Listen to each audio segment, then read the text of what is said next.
entendeu? E eu vi isso, por exemplo, na Cracolândia. Eu estudei e fiz uma pesquisa aprofundada que acabou virando um filme, um documentário, que inclusive tá aí, né? Tá agora nas plataformas. E o que eu aprendi, eu fui visitar várias... o nome do fenômeno é Open Drugs Scene. Cenas abertas de uso de drogas. Existem em vários países do mundo. A maioria dos países são heroinalândias.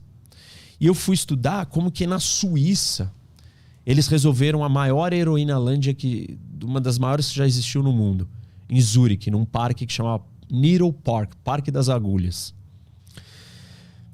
E eles só conseguiram resolver quando eles incorporaram a combinação de políticas de assistência e de regra, rigidez e repressão. Então, você tinha que ajudar eles, né? Você ajuda aquelas pessoas, você tem compaixão, você entende a fraqueza delas, você dá a mão para elas, você dá o suporte que elas precisam, mas se você só fizer isso, você está jogando elas para a morte. Conforto, né? Por quê? Por exemplo, na história do crack aqui em São Paulo, né? Você teve o Haddad, na administração dele, ele criou um programa que ele dava uma bolsa, ele dava dinheiro para os usuários e deu moradia para eles. O que eles faziam com esse dinheiro? Compravam crack. O que eles faziam com a moradia?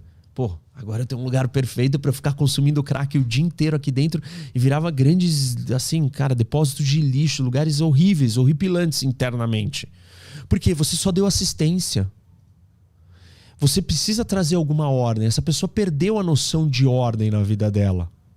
Agora, se você só trouxer porrada, só ordem, regra, não, você não vai usar mais a droga, você está negando a fragilidade e a fraqueza dela. Ela precisa de ajuda também, de compaixão. Mas só compaixão você não vai. É que nem um pai educando um filho, meu. Se você só der soft power, né, o que eu chamo, que eu falo disso no meu livro, você vai quebrar ele. Você vai preparar ele só para paz. E a vida não é só paz. Mas se você só bater nele, só der hard power, você também vai quebrar ele. Você vai destruir o espírito dele. Então você tem que combinar. E você tem que combinar isso na vida, em sociedade. Cara, não pode ser tão fácil, não pode ser tudo dado, porque as pessoas vão abusar disso. Isso vai ser ruim para elas. Não é só para a sociedade, vai ser ruim para o desenvolvimento dela. Mas você não pode também fazer a vida dela virar um terror completo. Você tem que dar as condições para ela sair daquilo, mas você tem que ajudá-la também. Então você tem que dar a mão, mas você tem que empurrar, falar, vai sozinho. Entendeu? De novo, a gente volta para o equilíbrio de poder, a gente volta para o equilíbrio entre a paz e a guerra, a gente volta entre a sombra e a persona, entre, enfim, todas essas diferentes maneiras que a gente está falando da mesma coisa. Então, a política como um fenômeno humano que aconteceu na humanidade é um fenômeno que existe só para conseguir equilibrar os defeitos do ser humano? É para isso que aconteceu a política? A política, ela acontece porque eu vivo com outras pessoas do meu lado. Eu não vivo sozinho. Eu não vivo em isolamento. E a partir do momento que eu tenho outro ser humano ao meu lado, ele tem uma vontade diferente da minha, porque ele é único. E eu sou único. E as nossas vontades, as nossas diferenças, os nossos objetivos, as nossas necessidades vão fazer com que a gente entre em choque. E a maneira da gente resolver ou interagir com as diferentes necessidades, vontades, prioridades e objetivos é por meio da política. Não existe política se tivesse só eu e essa cortina no mundo. O Tom Hanks no Náufrago, ele não faz política com o Wilson. Sim. Mas a partir do momento que tem duas ou mais pessoas no mundo, existe política. E não é essa política que as pessoas não gostam, do partido, do governo. Política como um fenômeno humano. Você é um animal político, eu sou. Todo ser humano é um animal político. Por quê? Você tem vontades, objetivos, desejos e necessidades. E são diferentes dos meus sempre. E quando o seu é diferente do meu, a gente entra numa rota que a gente vai ter que interagir. E aí começa a política. E aí, aí é a negociação, a persuasão. E no seu ápice pior ou mais destrutivo é a guerra. Mas existe alguma explicação de como que a consciência humana desenvolveu essa capacidade ao longo da história? Porque até então era... Tudo se resolvia na guerra, na briga, na faca, sei lá. Na verdade, não. Não? Eu falo disso no meu livro. Os chimpanzés, os líderes chimpanzés, que são o suposto macho alfa, ele não é o estereótipo que a gente tem do macho alfa. Ou ele não era. E não é até hoje. Ele não é o cara mais forte, o mais agressivo e o mais bruto do bando, do núcleo. Ele é forte, porém ele constrói coalizões. Ele negocia. Ele conquista. Então as fêmeas têm uma relação de admiração. Elas continuam cuidando, às vezes. E tem experimentos do Francis de Waal, que escreveu sobre um livro que se chama Chimpanzee Politics. E ele conta que os chimpanzés, eles têm a noção da política. E eles fazem política. Não é na beira da força só. Porque até se o chimpanzé alfa, o líder, ele for muito violento e muito agressivo, ele vai criar aquele fenômeno que acontece no jogo de War. Quando alguém fica muito forte, o que acontece no War? Todos os outros se juntam para derrubá-lo. Todos vão se juntar e vão vir para cima dele e ele não vai ter como lutar contra todos. Então, óbvio que a sustentação dele no poder, no comando, depende dele construir alianças, dele construir negociações, dele construir agrados, dele construir empatia e atração. E isso é soft. E isso é política. Mas até a violência, ela também é política. E o Clausewitz, você tem dois grandes estrategistas, o Sun Tzu, que é o oriental, e o Clausewitz. Muitos não ouviram falar do Clausewitz. E o Clausewitz é um prussiano e ele escreveu, e uma das mais famosas frases dele, das mais citadas, porém não lidas, a guerra é a continuação da política por outros meios. Nós estamos aqui, fazendo política. Estamos. Amigável. De repente você traz um tema polêmico. Cara, a conversa começa a ficar mais tensa. Aí você dá umas duas adjetivadas. Aí eu respondo com adjetivadas mais pesadas. Cara, o clima começa a ficar feio, assim, tipo... Eu levanto e te dou um empurrão. Você vira essa mesinha e joga em mim. Por que nós estamos brigando? Por uma divergência política.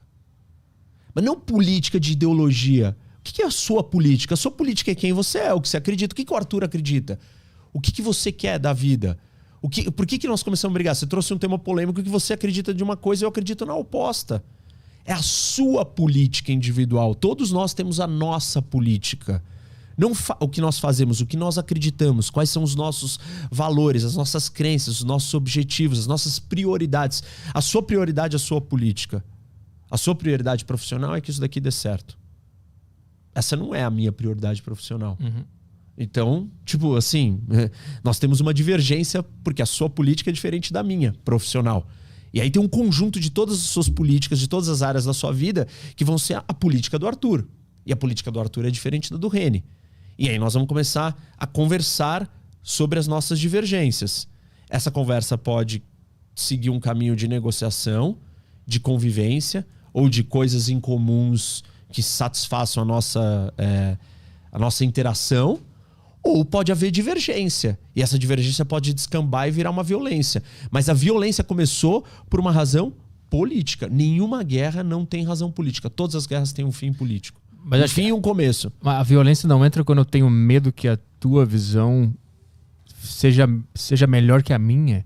E uma insegurança minha de, puta, se esse cara tiver razão, então eu vou bater nele. Também vejo isso na dinâmica da violência. Tudo bem, mas a razão era política. Sim. Entendeu?